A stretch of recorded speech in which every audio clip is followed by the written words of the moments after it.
Hai Didi, ini aku, Santi. Gimana nih kabar kamu? Hai Santi, kabarku baik nih. Bagaimana kabarmu Santi? Aku juga baik kok. Oh iya Di, aku mau tanya.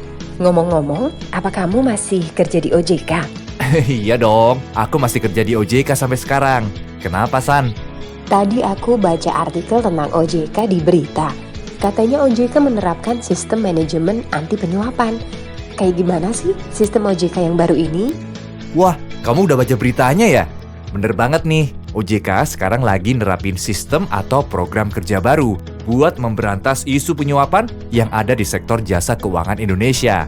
Nah, sistem ini dinamakan Sistem Manajemen Anti Penyuapan atau disingkat jadi SMAP. Wah, sistem kayak gimana tuh SMAP yang diterapin OJK? Nah, jadi sistem manajemen anti penyuapan ini bertujuan supaya OJK bisa melakukan pengendalian penyuapan, terlebih meningkatkan kesadaran tentang risiko adanya penyuapan pada proses bisnis otoritas jasa keuangan. Penerapan sistem manajemen ini juga dimaksudkan untuk membantu OJK dalam pencapaian strategi nasional pencegahan korupsi.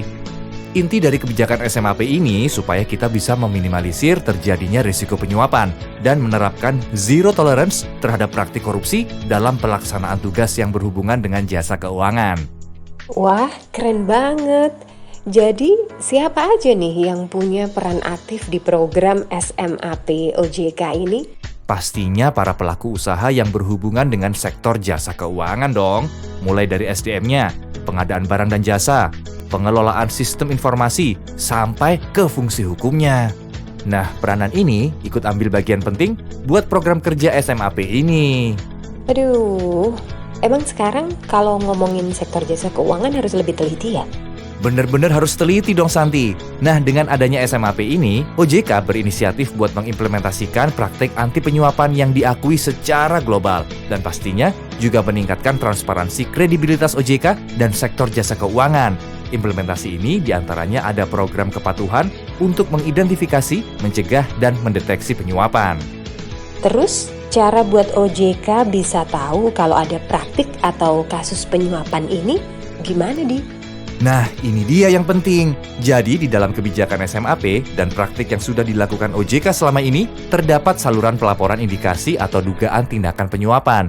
Lewat adanya sistem pelaporan ini, OJK akan melakukan proses pencarian bukti dan analisa lewat audit investigasi.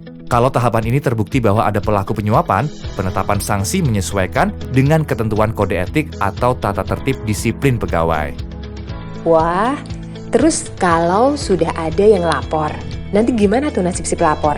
Secara ya, kita sebagai orang yang menggunakan jasa di sektor keuangan, bisa aja kan pernah ngelihat aksi penyuapan.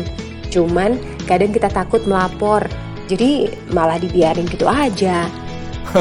Tenang Santi, di OJK kan ada pengelolaan whistleblowing system. Nah, pengelolaan WBS ini juga dilakukan oleh pihak eksternal untuk menjaga independensi dan jaminan perlindungan terhadap kerahasiaan pelapor. Duh, keren banget nih sistem manajemen anti penyuapan dari OJK. Lewat sistem ini kan sektor jasa keuangan bakal lebih aman. Dan yang pasti, kita sebagai orang-orang yang menggunakan jasa mereka juga nggak harus pusing atau takut kalau tiba-tiba ada pelaku yang berhubungan sama kasus suap menyuap di sektor jasa keuangan. Pastinya dong Santi, tujuan adanya sistem baru dari OJK ini adalah untuk keamanan dan mewujudkan integritas insan OJK, memberi peningkatan transparansi dan kredibilitas insan OJK, serta sektor jasa keuangan yang mendukung perkembangan perekonomian nasional. Salut sama OJK yang terus berkembang. Makasih banyak loh Di informasinya. Penjelasan kamu tadi bikin aku paham sama sistem manajemen anti penyuapan yang dibuat sama OJK. Sama-sama Santi. Jangan lupa buat dukung terus program-program OJK ya, supaya OJK terus melakukan perbaikan dan peningkatan kerja yang membantu semua pihak, terlebih yang berhubungan sama sektor jasa keuangan nih. Pastinya, aku dukung terus dong. Semangat juga untuk kamu yang kerja di OJK ya Di. Kapan-kapan kita ketemu ya. Terima kasih San. Oke, kapan-kapan tinggal kabari aku ya. Nah, itu tadi sedikit ulasan mengenai kebijakan SMAP OJK. Yuk kita dukung bersama dan terlibat dalam pelaksanaan program-program tersebut. Karena setiap stakeholders memiliki tanggung jawab yang sama untuk menjaga independensi dan integritas OJK.